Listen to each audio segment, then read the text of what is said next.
Hi guys, and welcome to another episode. And today we are going to be finally looking to order a Model X. So I have a Model X behind me. We'll do a quick review. So here we go.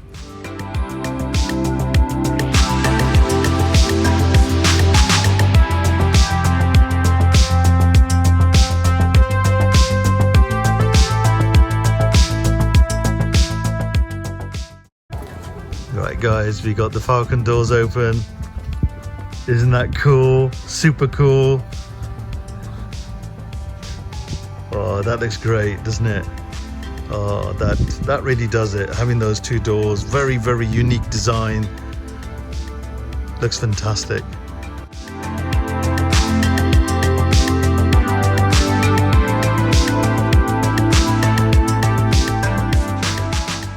So first of all, we're going to just see what the size of the car is. So, Gillian, what do you think? Is there a lot more room in here? It's like so much room, you could literally fit another person over here. You could literally sit down here. It's so much room. I know, that's the thing with the six-seater, so you get this extra space in the middle in which you can just walk around.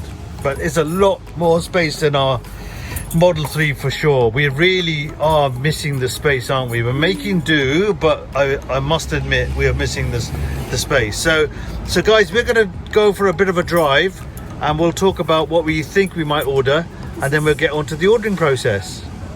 Maybe this is the size of car I need. With all the stuff I need to carry, this is what I need. So what do you think of this X? Look at the space! It is nice, isn't it? This is the six-seater version, which is not that common here, but it's beautiful, isn't it? Really? Look at this Falcon doors. And it has a switch here. And let's look at the mechanism. You can get some decent shopping in here. Yeah, so let's have a look at the boot size here. Wow, that's a lot of room. I'm happy with this one. I mean, this is the old model, so I thought let's give you guys a quick review. So get one in our drive, put two Teslas together and see what it's like. So guys, I'm going to get in and you will see it is a bit unusual for me. I like always have liked the light finishes inside, whether it's yellow, white or the beige, but this is a black interior in here, as you can see. But it's very, very spacious. I'm quite impressed with that.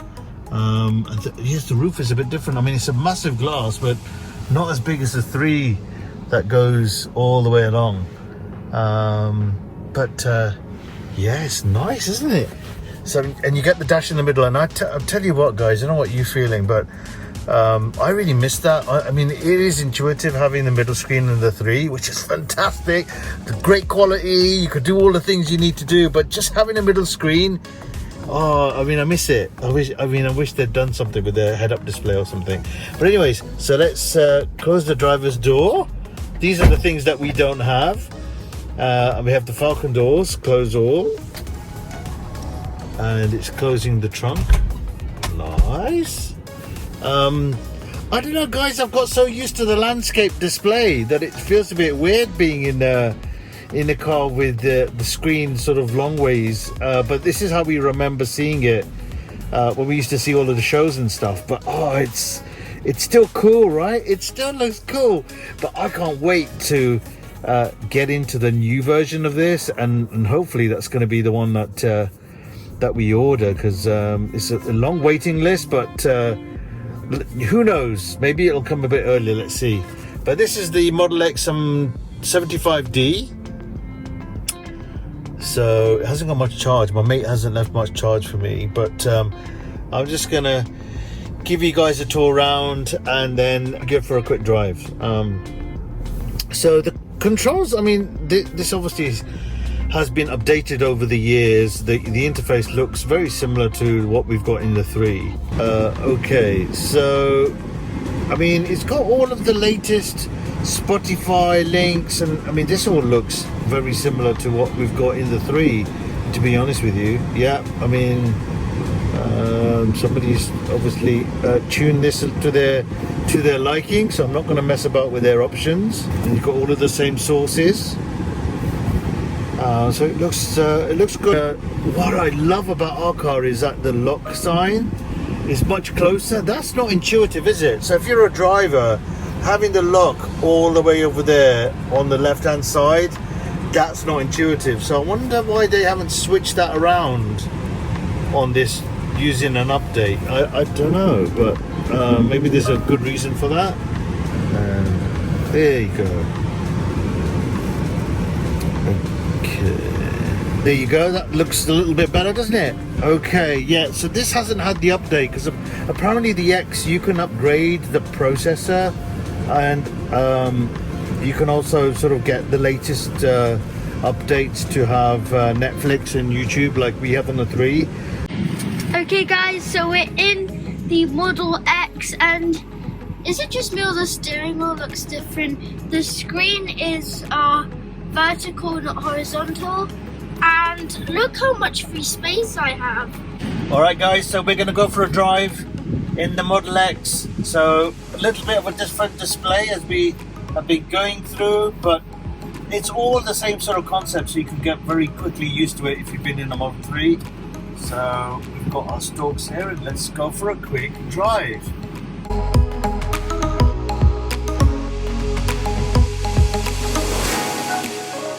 The first thing you notice is it is such a bigger car than the Model 3.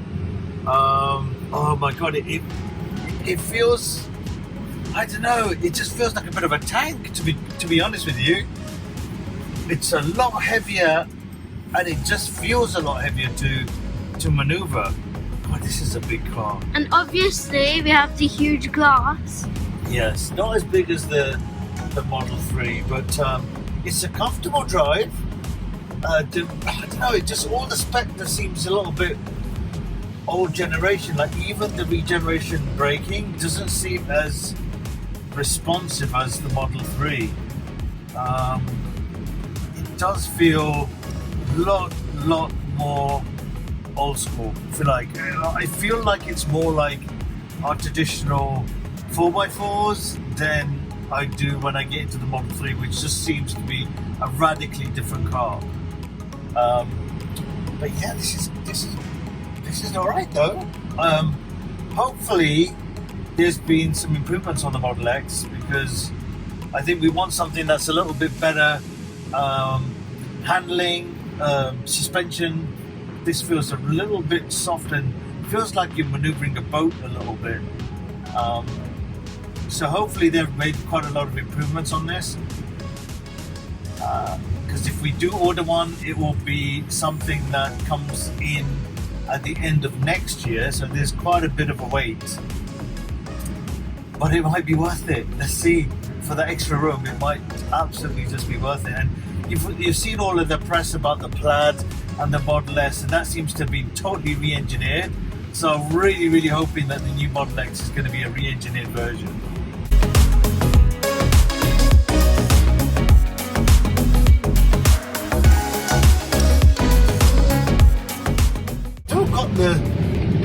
Still got the oomph there of an electric engine, for sure. It just feels not so comfortable to drive, I don't know.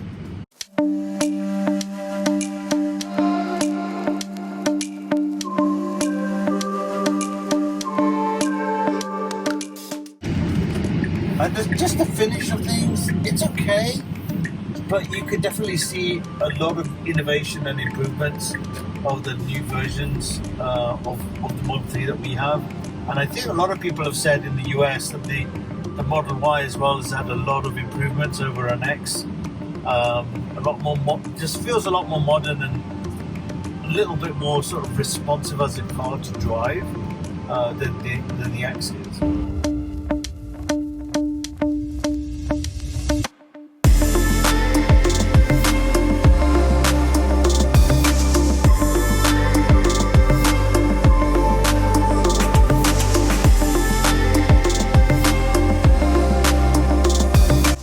Yeah, so it's so bizarre though. It's so spooky that it feels like I'm in my Mercedes 4x4, because all of the buttons, all the strokes, they're exactly the same as the Mercedes.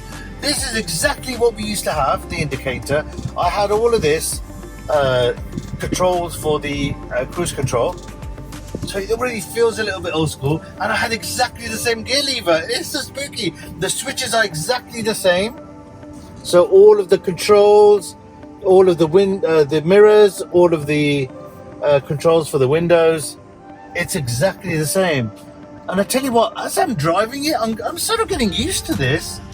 It's, you know, as I said, it felt a little bit weird at the beginning. It felt a little bit overwhelming and big, but actually as I'm driving it, I'm feeling a lot more comfortable with it. But I can't seem to do some of the modern stuff that we do. You know, the regeneration brake in the Model 3, you almost don't have to use the brake, which is so amazing.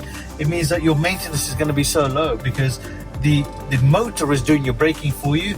In this one, I feel the regeneration doesn't have as much power, so it's more comfortable for sure with the regeneration, but it doesn't feel like it's going to stop you. So I feel like I'm using the brake much more than I would even consider in the Model 3. I mean, I end up using the brake only when it's absolutely, you know, I've just not focused properly and I've just come to something too quickly. But otherwise I can get away with 95% of the time using the motor. So it's a different experience, but it's a comfortable drive. You really soon get used to it.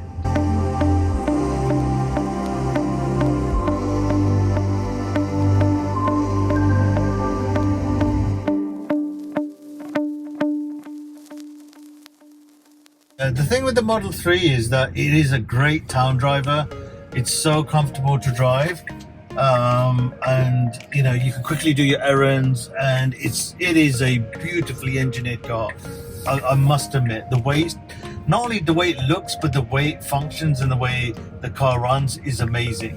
This definitely feels a lot different to that. This definitely feels like more of a, you know, it doesn't feel like it's such a big jump, and I'm finding it difficult to remember that I'm actually in an electric car versus a conventional. It really just feels like an ordinary car.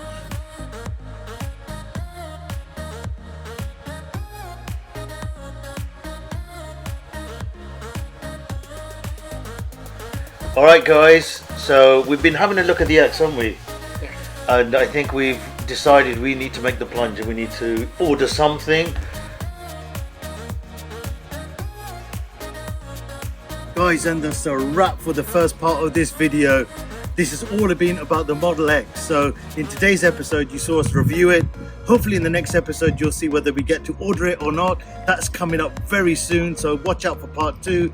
But guys, if you like and subscribe to this video, I'd really appreciate it. And if you want your 1,000 free miles, supercharged miles, use my referral link. See you next time.